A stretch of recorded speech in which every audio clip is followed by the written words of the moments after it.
This is a special blog about a team I've always had a very soft corner for, and a team about which, as the financial analysts will say, you can now buy and hold as a stock. I'm talking about South Africa. Yes, and I will address that tweet too that some of you bring up from time to time.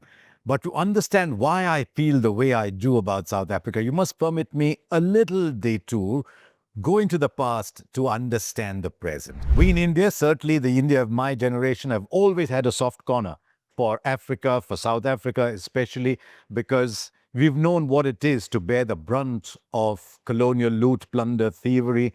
And so you always sort of had a soft corner for the struggle in South Africa. And so the emergence of Mandela in South Africa was a huge thing. Personally, I was in South Africa on that tour in 1992, and I came back, my heart full of the warmth that I had received and so many souvenirs that I couldn't pack them all into my bag. And so I looked at South Africa very carefully, and I loved the fact that there was a succession of all-time greats that emerged from there. We are talking Callis, Amla, A.B. de Villiers, Steyn, Sean Pollard. Around them are players of the caliber of Gary Kirsten, Faf du Plessis, Mark Boucher, Makaya Antini. Then from 2006 to 2015, they did not lose a single overseas series. They beat Australia in Australia. They did everything that a team could do. And we would look in awe of the ability that South Africa possessed. I was very, very happy to see what South Africa were doing. I mean, I talked of all those names. There was a J.P. Duminy coming in there, doing well too. So there were lots of players coming through around that time. Then something started to happen. And I don't think South Africa ever really recovered from what happened in that semi-final against New Zealand in the 2015 World Cup. Not just for what happened on the field of play, but all that was going on around the team and in the build-up to that semi-final. Then the players started to go one by one. And by the time 2020-21 arrives, South Africa are starting to plummet into an abyss. I remember around that time, Firdaus Munda writing an article about South Africa being in its darkest area. Look at the results that were starting to come. Sri Lanka went to South Africa. Great result for Sri Lanka. But what about South Africa? They lost 0-2 to Sri Lanka. They lost 1-3 to England. Then they went traveling. They lost 3-0 to India. They lost in Pakistan. And I saw them at the World Cup of 2019. And they were there on the table, but they were not there. What hurt me the most was what I saw in India in 2019. South Africa were happy to just turn up. There was no fight. There wasn't, as my friend Ravi says, any ticker in that side. And that's something you've always associated with South Africa. And I wondered what is happening there. And then, as Firdaus says, there was such turmoil in the administration. CEOs were coming and going. There was financial insolvency around the corner. The sports ministry of the government had started to sack people in the administration. And everywhere you looked around South African cricket, there was doom and gloom. And that is when I put out that tweet about South Africa being a declining talent pool. And I said that purely from the context of IPL franchises, because I've always had a respect for the system in South Africa that I knew would always produce good players. But I was looking at it purely from the context of the IPL. And while the earlier generation of great players were still lighting up the IPL, there was no one coming through. I mean, you looked around and there was no one coming through. As you'd imagine, I got some very emotional responses from people in South Africa. There's someone who was closely associated with the side who sadly wasn't very civil. And I asked him, throw me some names, because I like to follow these names around the world.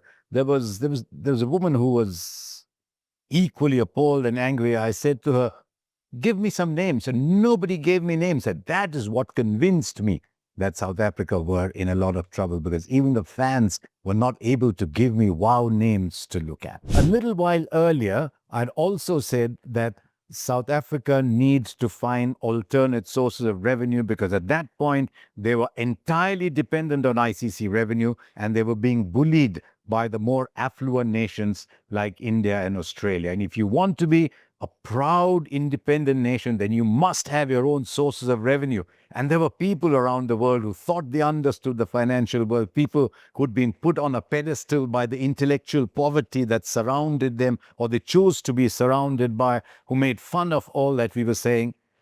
But that is the reality. If all your money comes from one source, you're vulnerable. Right? All that was as a backdrop for what I'm going to say now. Then around 21, 22, in that phase, South Africa took two very good calls. I don't know who did it, but whoever did it, well done. They say that in times of stress, you always turn to inherently good men. South Africa turned to two. Temba Bavuma. The moment I saw Temba Bavuma handle the Quinton de Kock situation about taking the knee, I knew South Africa had appointed a good man as captain. And then they went back to the person who had pulled them out of the turmoil of the post-Hansi Cronje era. They went to Graham Smith and set up the SA20. Now look what happens slowly. Good men, they get good results. Slowly South Africa started to climb up in test match cricket. But most important, the SA20 gave them a feeling of pride, a feeling of belonging. There were franchises that were setting up scouts everywhere. They were going into little areas and searching for talent.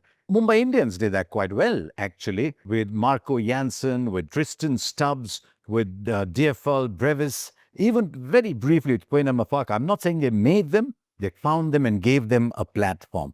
And now look at all that's coming around in South African cricket. I say SA20 because while there might not be a direct correlation, there's money starting to come into the game, there's pride starting to come into the game.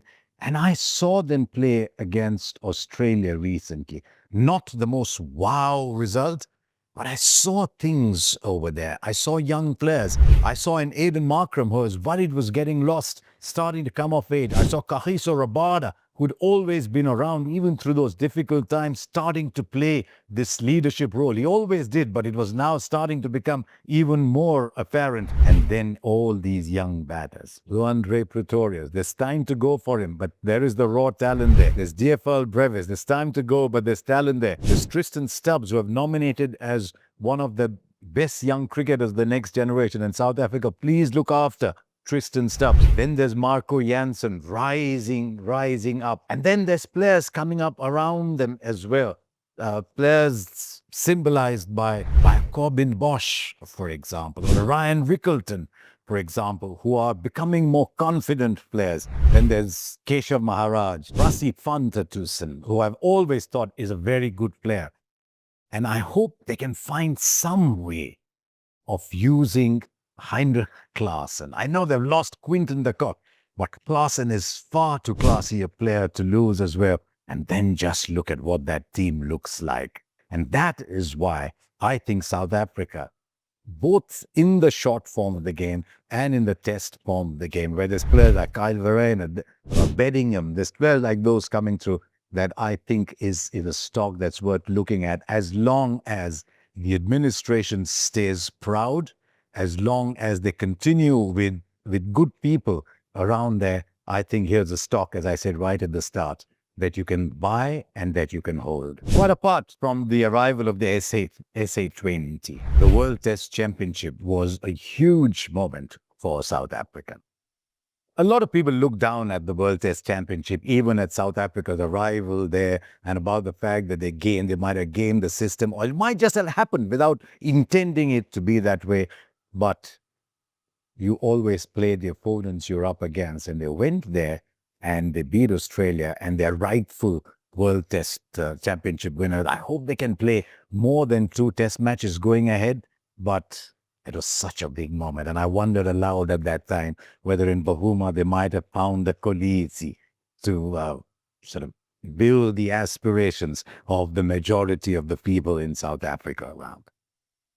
I don't see races being an issue. I see all the players being together, and I see a lot of talent coming through. I'm bullish now on South Africa. So thank you for watching, and do subscribe to this channel.